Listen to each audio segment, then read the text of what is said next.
Roger Kincaid and Rob Breckenridge. All right, just winding down now the last half hour of Kincaid and Breckenridge. I'm Roger. He's Rob. This is 3 hours of morning glory. And boy, have we got something stunning to tell you about today. Well, we mentioned this yesterday. We did touch on it yesterday. And this is a great campaign that's been launched to help out the Calgary Drop-In and Rehab Center to help the homeless get socks on their feet. Yeah, so let's bring Ed the Sock into this conversation straight off the bat. Ed the Sock, welcome to the program. Thank you very much. It's good to have you here. It's great to hear your voice. And by the way, let's move on to something important. Blah blah blah. You're glad to talk to me.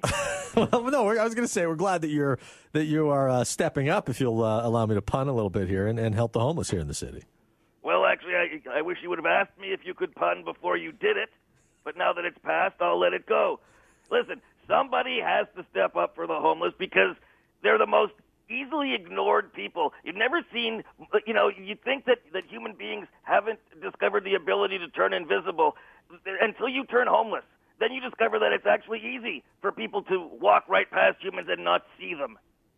Yeah, it's a really good point, Ed. And I think that a lot of times, for those of us who are compassionate and try to turn our eye to the homeless, we often see them as maybe hungry bellies or people who need a shelter to sleep in, but we forget that there's really simple things that we could do that would really be almost no skin off our ass at all to help the homeless. Well, a lot of people, when they think of homeless, they think, let's get them, let's donate an old coat we've got, some pants, shirts, even underwear.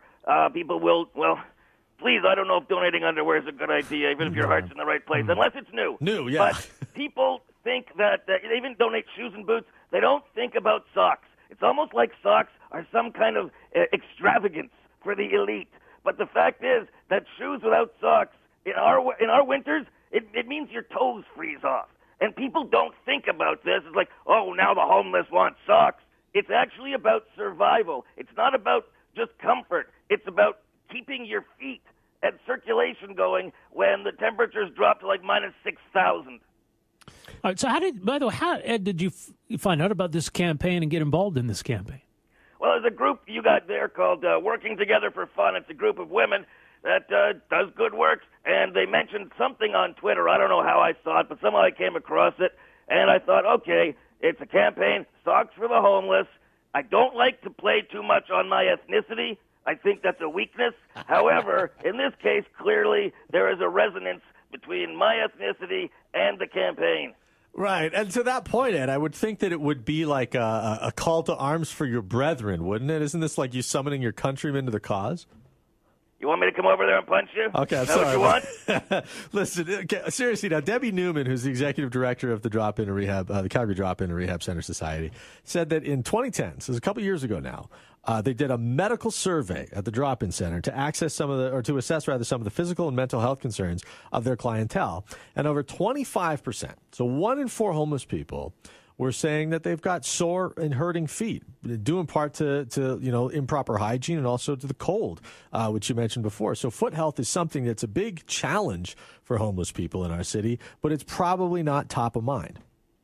Well, it certainly isn't top of mind. People hear, oh, the homeless's feet hurt. My feet hurt, too, after I've been standing on them all day. It isn't the same thing. People are so quick to try to react as if homeless people are trying to make others feel guilty for them. It's not it at all. They're simply saying, look, if you're offering help and you care to help, this is a good way to help, as opposed to helping in a way you think would help, which may not actually help. Did you follow me there, Roger?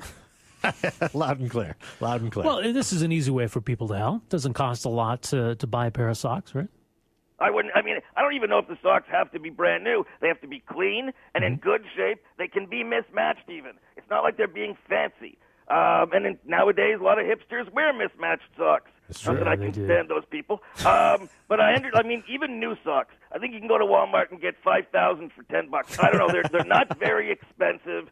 Socks aren't an extravagant item. And honestly, take the money you would spend on useless, overpriced Italian-sounding coffees for a week, put it into buying socks. It'll certainly last people a lot longer, and you'll feel like you did something good for the world without having to go and do a fun run or something. All right, beauty. I like that advice. Now, here's what's going to happen. We're very excited to be able to make this big announcement here. Rob and I yesterday in a closed-door meeting with our boss, one John Voss, we said to him, how about this? We want to do this sock thing. Add the socks in on it so you know it's legit.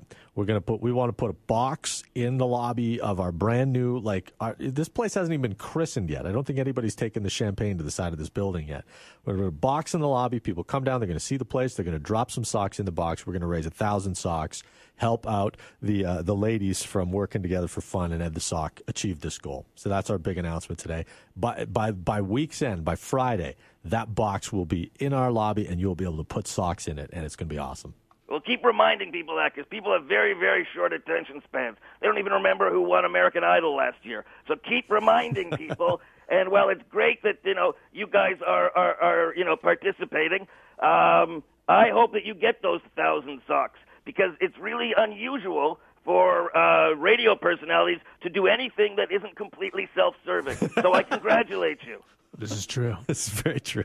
Ed, is 1,000 a small number or is that a big number? Do you think we'll have trouble reaching it? Or do you think is it 1,000 pairs or is it 1,000 socks? It's 1,000 pairs, so it's a total of 2,000 socks. And by the way, that's a good point. I know it's a funny point, but people can just wash. When you're going through, you got a pair of socks. One's got a hole, the other doesn't. Well, maybe one that you got as a clean 'em up. gift. Yeah. You didn't want to wear them for whatever reason, right? So people, I think in your drawer, you have some socks probably that you haven't worn much. They're probably still in good shape. You just don't like them for whatever reason.